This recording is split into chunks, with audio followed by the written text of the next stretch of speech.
ወደ ሱፐርማርኬት በሄደ ቁጥር ጊዜያቸው ሊያልፍ ይደረሱና ቅናሽ የተደረገባቸውን ምግቦች ብቻ ይገዛል። ገንዘብ በሚከፍልበት ቦታ ብዙ ኩፖኖችን በማውጣት $1 በታች ይከፍላል። የውሃ ሂሳብ ላለመክፈል የቧንቧውን ውሃ በጠብታ እንዲፈስ ያደርጋል። ሙሉ በሙሉ ባዶ በሆነ የጥርስ ሳሙና ቱቦ እንኳን የመጨረሻውን ጠብታ ለማውጣት መዳመጫ ይጠቀማል። ለማች ወላጆቹ ሲያበራ እንኳን አንድን ዕጣን ወደ 3 ቁርጥራጭ ይሰብረዋል። በየቀኑ በጣም ርካሹን ምግብ ቤት በመሄድ አንድ እንቁላልና አንድ የዩታዮ ያዛል። እንቁላሉ ቁርስ ነው። ጉሮሮ ውስጥ ቢቀር እንኳን በውሃ ላይ ገንዘብ አያጠፋም። ከዚያም የዩታይዋውን እንደ ምሳው ይጠቀልለዋል። ጥብቅ በሆነ ቁጥጥር ስር የዕለታዊ ወጪው $5 አይበልጥም። በዚህ ምክንያት $1 ሚሊዮን የማጠራቀም ህልሙን ለማሳካት ተቃርቧል። ነገር ግን ወደ ስራ እየሄደ ሳለ በድንገት በአሳንስሩ ውስጥ ወደቀ። ከተወሰኑ ምርመራዎች በኋላ ሆስፒታሉ የአእምሮ እጢ እንዳለበት ነገረው። ማመን አቃተው። ስለዚህ የሲቲ ስካኑን ይዞ ወደ ሌላ ሆስፒታል ሄደ። የዶክተሩ መደምደሚያም ተመሳሳይ ነበር። ካላመነ እንደገና ሊመረመር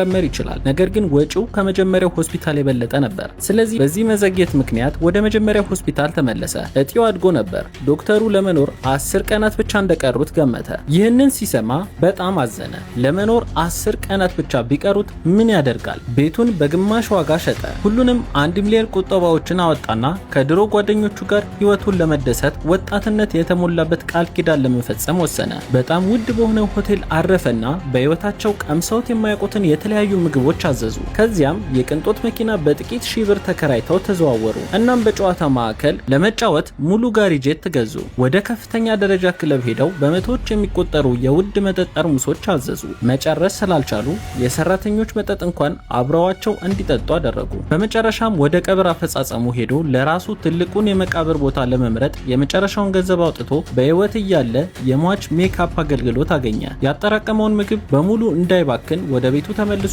ሙሉ እስኪሆን ድረስ በልቶ መጨረሻውን ለመጠበቅ ወሰነ። ብዙም ሳይቆይ ማዞር ተሰማውና ወደቀ። ጓደኞቹም በፍጥነት ወደ ሆስፒታል ወሰዱት። ነገር ግን ከእንቅልፉ ሲነቃ አስደንጋጭ ዜና ሰማ። ዶክተሩ የሆስፒታሉ የኤምአርአይ ማሽን ተበላሽቶ ስለነበር በተሳሳተ መንገድ እንደመረመሩት ነገረው። የአእምሮ እጢ አልነበረበትም። ማስታወክና ራስ መሳቱ ጊዜው ያለፈበትን ምግብ ሁልጊዜ ከመብላቱ የተነሳ ነበር። ባለፉት ጥቂት ቀናት ያጠፋውን ገንዘብ ሁሉ ሲያስብ ልቡ ተሰበረ። ሆስፒታሉ ካሳ ሊከፍለው እንደሚችል ተናገረ። ነገር ግን ያወጣውን $1 ሚሊዮን እንዴት ሊመልሱለት ይችላሉ? ቀጣይ ቪዲዮ እንዲደርሳችሁ ፎሎ ማድረግ አትርሱ።